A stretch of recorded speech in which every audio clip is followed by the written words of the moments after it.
Visakha movie సంస్థ ద్వారా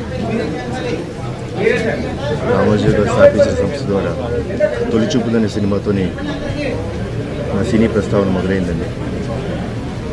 అలా నేను ఒక్కనే కాదు, ఎంతోమంది సినీ తారులకి అవకాశం ఇచ్చి, ఎంతోమంది దర్శకులకు, ఎంతోమంది రైటర్స్కి అవకాశం ఇచ్చిన గొప్ప సంస్థ. అలాగే బుల్లితెరలో ఎంతోమంది ఆర్టిస్టులని, సినీ దర్శకులను, రచయితలను పరిచయం చేశారు.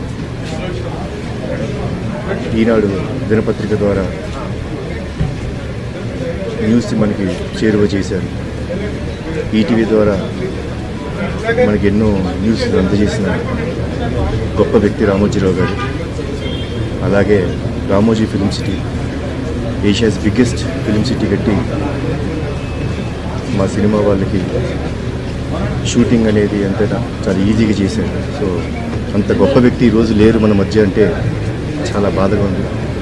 ఆయన ఆత్మకు శాంతి చేకూరాలని, ఆయన కుటుంబ సభ్యులందరికీ ధైర్యాన్ని ఇవ్వాలని మా దేవుని మనస్ఫూర్తిగా కోరుకుంటున్నాను.